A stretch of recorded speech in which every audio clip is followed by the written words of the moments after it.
Est-ce qu'on peut vraiment fuir sa famille quand on porte son nom? Ce soir, 2 inconnus vont se rencontrer et cette rencontre va tout changer. Mais avant de commencer, abonne-toi et active la cloche pour ne rien rater de cette histoire. Tout commence dans la grande maison des Soykan. Une maison immense, belle, silencieuse. Dans cette maison, rien n'est laissé au hasard.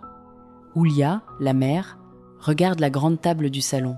Cette table, c'est son mari Youssouf qui l'a laissée. Youssouf est mort il y a 5 ans. Pour Oulia, cette table est sacrée. Chez les Soykan, quand la famille mange, personne ne se lève avant la fin. Personne ne part. C'est la règle. Et personne n'ose la casser. Pendant ce temps, loin de là, dans un avion, une jeune femme essaie de rester calme. Elle s'appelle Devin.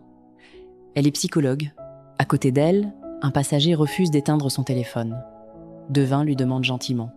L'homme refuse. Elle insiste. L'homme devient agressif.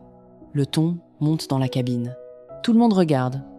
Quelques rangées plus loin, un homme observe la scène sans bouger. Il est calme. Trop calme. C'est Aslan Soykan. Il est au téléphone, il surveille ses affaires. Personne dans cet avion ne sait qui il est vraiment. L'avion atterrit à Istanbul, le voyage est fini. Mais les problèmes, eux, commencent à peine. À la sortie de l'aéroport, Aslan est pressé. Il appelle un de ses hommes. « Viens me chercher. Vite. » Devant lui, une dispute éclate pour un taxi. Une femme veut passer avant tout le monde. Elle crie que c'est une urgence. Quelqu'un de sa famille est à l'hôpital. Cette femme, c'est Devin. Elle est perdue, elle est stressée, elle est au bord des larmes. Aslan la regarde. Et là, il fait quelque chose que personne n'attendait. Il lui propose de monter dans sa voiture. Devin hésite 1 seconde, puis elle accepte. Elle monte dans la voiture d'un inconnu. Elle ne sait pas encore qui est cet homme. Sur la route de l'hôpital, ils parlent un peu. Ils se donnent leurs prénoms. Aslan, Devin, rien de plus. 2 vies qui se croisent dans le bruit d'Istanbul. Lui, il dirige une famille que toute la ville craint. Elle soigne les blessures du cœur. 2 mondes qui n'auraient jamais dû se rencontrer. Mais le destin en a décidé autrement. À l'hôpital, Devin découvre la vérité. Sa petite sœur, Yagmur, a avalé trop de médicaments. Le médecin est clair, si on l'avait amenée plus tard, elle serait morte. Devin est sous le choc. Ses jambes tremblent. Encore une fois, sa sœur a failli mourir. Encore une fois, c'est elle qui doit tenir debout. Aslan reste là. Il ne part pas. Il regarde Devin et lui dit doucement « Ce n'est pas ta faute. Ne te sens pas coupable. » Ces mots simples touchent Devin en plein cœur. Cet inconnu la comprend. Peut être mieux que sa propre famille. Plus tard, Devin se confie. Elle parle de sa sœur. Yagmur va mal depuis longtemps. Elle boit, elle fait des crises, elle appelle en pleine nuit. Une fois, Devin a cru que c'était fini. Elle a couru dans la nuit, le cœur serré. Aslan écoute en silence. Il ne juge pas. Il comprend cette douleur. Parce que lui aussi, il porte des blessures. Des blessures que personne ne voit. Entre eux, quelque chose commence à grandir. Mais Aslan se méfie de l'amour. Pour lui, l'amour est un poison. Dans sa famille, on lui a appris une seule chose. Aimer trop fort ou détester. Il n'y a pas de milieu. Devin, elle, est fatiguée. Fatiguée de porter sa famille à bout de bras. Ces 2-là se ressemblent plus qu'ils ne le pensent. Pendant ce temps, chez les Soykan, tout le monde s'agite. Ce soir, c'est le grand dîner de famille. Et pas n'importe lequel, c'est l'anniversaire de la mort de Youssouf, le père. Oulia donne des ordres partout. Elle veut que tout soit parfait. Elle presse sa fille Léla de s'occuper de ses enfants. Elle parle durement à tout le monde. Dans cette maison, c'est elle qui commande. Elle appelle Aslan au téléphone. Et là, elle sent quelque chose. La voix de son fils est bizarre. Une mère sent ces choses-là. Elle pose des questions. Aslan répond que tout va bien. Il raccroche vite. Trop vite. Oulia fixe son téléphone. Elle n'est pas convaincue. Qu'est-ce que son fils lui cache? Aslan explique à Devin la règle d'or de sa famille.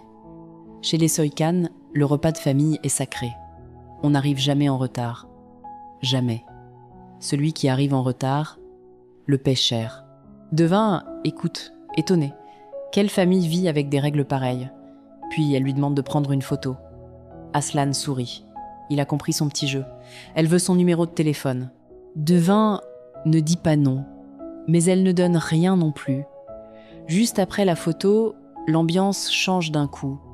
Aslan appelle son homme de confiance, Hiscock, vite, en voiture, puis se tourne vers Devin et pose une question étrange. « Est-ce que tu sais vraiment qui je suis ?» Devin ne répond pas. Elle ne sait pas. Pas encore. Le ton monte aussi ailleurs. Entre Aslan et son oncle Ibrahim, la guerre couve depuis des années. Ibrahim n'a jamais accepté une chose. C'est Aslan qui dirige la famille, pas lui. Ce soir-là, il provoque son neveu. Il lui rappelle que le territoire est partagé. Il critique ses projets. Pour Ibrahim, Aslan rêve d'une vie propre et légale. Mais on ne quitte pas ce monde-là. Jamais. Aslan perd patience. Il refuse les ordres de son oncle. Il dit qu'il est libre, qu'il n'a peur de personne. Les deux hommes se défient du regard. Cette haine entre eux peut mettre le feu à toute la famille. Le soir arrive. Devant la grand-mère Seher, toute la famille joue la comédie. Seher est vieille. Sa mémoire s'en va. Elle attend même le retour de Youssouf, son fils. Elle a oublié qu'il est mort. Sian la calme avec douceur. Personne ne doit lui faire de peine. Alors tout le monde s'assoit à table et fait semblant d'être heureux. Les sourires sont faux, les cœurs sont lourds. Combien de temps ce mensonge peut tenir? Ibrahim arrive sans prévenir. Oulia le remet vite à sa place. Mais avant de partir, il lâche une phrase qui fait mal. Il dit qu'il a vu Aslan aujourd'hui avec une femme très belle, qui a beaucoup plu à la grand-mère. Oulia reste figée. Son fils, avec une femme, et elle n'est pas au courant? Qui est cet inconnu? Le dîner commence. La chaise d'Aslan est vide. Ulia annonce froidement qu'il ne viendra pas. Le soir de l'anniversaire de son père, la honte devant toute la famille. Aslan a choisi de passer la soirée avec Devin. Pour Ulia, c'est une gifle. Elle qui contrôle tout, elle vient de perdre le contrôle de son fils. Et ça, elle ne le pardonnera pas. De son côté, Devin regarde Aslan et réfléchit. Elle voit un homme puissant, mais elle voit aussi un fils, sous l'emprise de sa mère. Elle connaît ça par cœur, c'est son métier. Et une question tourne dans sa tête, est-ce qu'elle peut entrer dans ce monde sans s'y perdre? Une chose est sûre, Ulia ne va pas rester les bras croisés. Une mère comme elle ne partage pas son fils. Que va-t-elle faire pour casser ce lien? Et Devin va-t-elle découvrir à temps qui est vraiment Aslan? Pour connaître la suite, abonne-toi, active la cloche et dis-moi en commentaire ce que tu penses de Oulia. À très vite pour l'épisode 2. Compte environ 8 minutes 30 avec Rémi à vitesse normale, structure respectée, accroche, histoire dans l'ordre, émotion dite simplement, question au public dans le CTA, bon pour les commentaires, et fin qui donne fin de l'épisode 2. Dès que ta pipeline sort l'épisode 2, colle-le-moi même traitement, même longueur, et note pour tes titres. L'épisode 2 annoncé à la fin, crée le rendez-vous.